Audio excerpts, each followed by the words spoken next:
Je m'appelle Catherine Simoneau-Pestel et je suis laqueur. Mon père était laqueur. Et en création, c'était très contemporain et il travaillait beaucoup la feuille d'argent, l'oxydation de la feuille d'argent. Les souvenirs que j'en ai, c'était déjà l'odeur de la mixture dorée. C'est un produit qui est bien particulier pour pouvoir coller, fixer la feuille d'or ou la feuille d'argent. Et puis travailler avec de la feuille d'or, avec de la poudre de bronze. Alors effectivement, ce sont des choses qui sont belles, qui sont chaleureuses, qui brillent un petit peu dans la pénombre. Toute petite, je me disais, mais moi, quand je serai plus grande, j'aimerais bien apprendre moi, le secret des lacs. J'ai fait l'école des arts appliqués. J'ai commencé à travailler sur le bois, sur du contreplaqué marine. Alors, on travaille, on enduit le panneau avec de l'enduit des deux côtés pour ne pas que le panneau se voile. Ça permet d'avoir une surface très lisse sur laquelle on pourra après travailler justement en gravure. Donc, on fait d'abord ces enduits qui sont poncés, qui sont polis. J'aime travailler dans mes créations qui sont plutôt abstraites, sur des fonds noirs, travailler entre le mat et le brillant. Entre le mat et le brillant, on peut le travailler, le trouver de différentes façons. C'est-à-dire que la laque, on peut la poncer, donc elle aura un aspect mat. Et ensuite, on peut, si on veut qu'elle soit polie, elle sera satinée. Et on peut la lustrer également. Et quand elle sera lustrée, elle sera brillante. Après le bois, j'ai travaillé beaucoup sur le médium. Ce sont des fibres fines de bois collées. C'est-à-dire une fois faites toutes mes découpes, pose d'enduit, ponçage, polissage. Donc là, j'ai travaillé avec une laque noire et j'ai travaillé aussi avec des petites matières que je rajoute dans la laque, toujours quand elle est amoureuse. Je peux rajouter pour des matériaux qui vont accrocher la lumière. C'est des sables. Des petits grains plus ou moins gros. J'ai des copeaux aussi de laiton. Et en fait, ça permet une fois qu'ils sont dans la laque, ça donne un petit relief ça va accrocher automatiquement la lumière.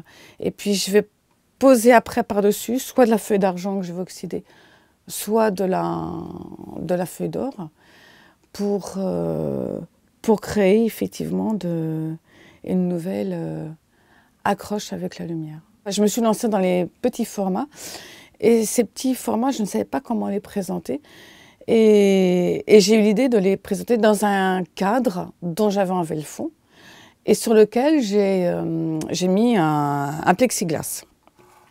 Donc le plexiglas, au départ, je l'ai utilisé en fait pour accrocher effectivement mes petits lacs. Et en fait, on peut les accrocher sur les murs, mais je trouve que poser sur un meuble aussi, je les apprécie davantage parce qu'on a l'impression qu'ils sont un peu suspendus dans l'air et ça leur donne encore une autre dimension. Peut-être un petit peu plus aspect sculpture, mais ça leur donne une autre dimension. C'est comme ça que j'ai démarré, que j'ai découvert le plexi. Et après ce plexi, en fait, j'ai eu l'idée de le travailler aussi, bien évidemment, avec la laque. Et là, j'ai travaillé uniquement que sur des formes carrées. Et en fait, là, c'est un petit plexiglas que j'ai découpé, que j'ai percé avec d'abord une perceuse. Et ensuite, j'ai pris une petite lime carrée et j'ai ces petits ronds, je les ai agrandis effectivement pour refaire des formes carrées. Et ensuite, j'ai laqué effectivement ces petits carrés-là. Et j'ai retravaillé avec d'autres carrés par-dessus que j'ai superposés. J'ai beaucoup travaillé sur le plexiglas parce que ça m'apportait d'autres choses, parce que je pouvais toujours dans cette notion de superposition, de profondeur, de creux, de relief. Et j'ai travaillé beaucoup le plexi, voilà, comme ça. Là, dans ce petit panneau donc de médium que j'ai découpé, là, j'ai retravaillé sur des fonds rouges, que j'ai un peu la technique du coromandel. Non pas que moi, j'ai gravé la surface pour enlever la laque, j'ai préféré la poncer.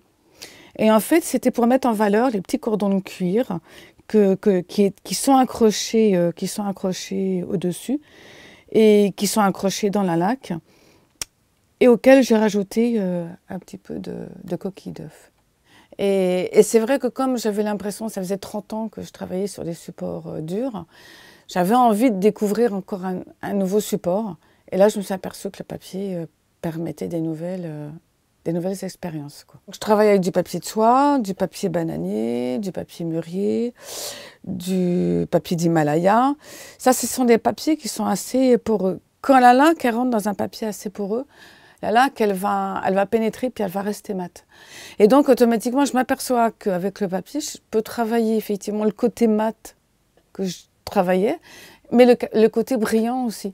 Je pars d'une couleur, d'une ambiance chromatique. Là, je suis partie du rouge. Mais en même temps, dans ce papier, j'avais envie de retrouver un peu l'esprit des laques, et notamment l'esprit du coromandel où on travaille la laque en creux. Je récupère du carton ondulé. Ce carton ondulé, je fais un trou, je le creuse, quoi. Et je pose effectivement, une fois que j'ai fait le trou dans le carton ondulé, je pose mon papier, effectivement, mon ambiance chromatique, là, le papier rouge. Je le pose effectivement là sur mon carton. Je lui fais épouser le creux.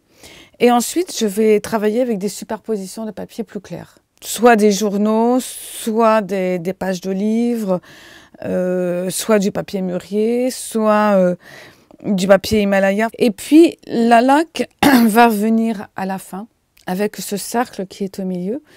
Et là, elle arrive un peu comme une signature, comme l'essentiel du travail. Après, je vais dans ma cuisine.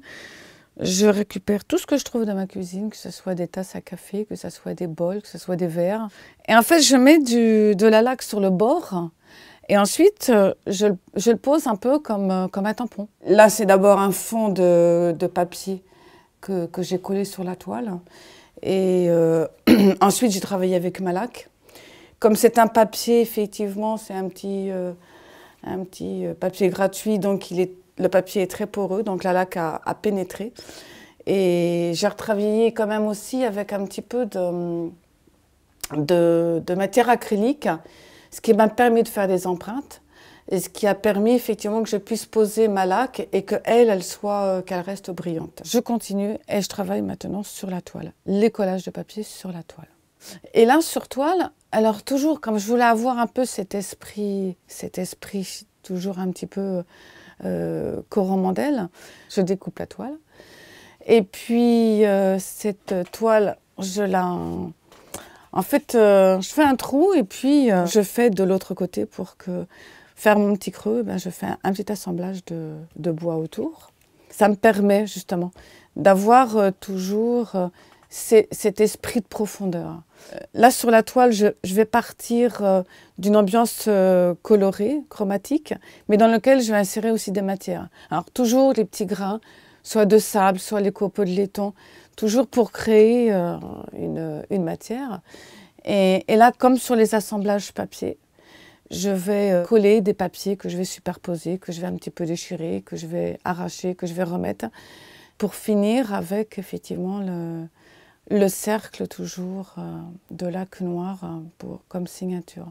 Pour avoir ce contraste laque précieuse et ces objets qui ne le sont pas, donc je m'amuse à rajouter des pièces métalliques rouillées qui vont toujours aller dans cet esprit de contraste et de complémentarité. J'ai participé à la Friche de l'Art à Annette, où là j'ai présenté une installation. Cette installation, c'était 3 échelles. Les barreaux, pour moi, c'était plutôt les échelons de la vie. J'avais accroché des feuilles de papier sur lesquelles il y avait effectivement des empreintes de laque dessus. Ces échelles, ça correspondait à des itinéraires de vie. C'était celui de ma sœur, c'était le mien et celui de mon père. Ces échelles, elles étaient très grandes, elles faisaient plus de 3 mètres, elles étaient accrochées à 2,50 m de haut. Et là, c'est vrai que c'était un petit peu un défi, un petit peu un challenge. En plus, c'était la première fois que je présentais un travail sur papier. Et c'est vrai que ça m'a bien plu. Je travaille aussi le livre. J'ai exposé pendant plusieurs années à une manifestation qui s'appelle Délire de livre et qui se passe à Chartres, c'est une biennale. C'est vrai que ça, le livre aussi, ça m'a permis effectivement de faire également évoluer mon travail. J'ai bien envie dans un prochain délire de livre, délirer davantage et faire des choses encore plus grandes, mais toujours avec, et encore avec le papier. Parce que je pense que j'ai pas encore tout, pas tout trouvé, j'ai pas encore tout découvert. Je crois que j'ai encore plein de choses à faire. Et c'est ça, je pense, qui est intéressant.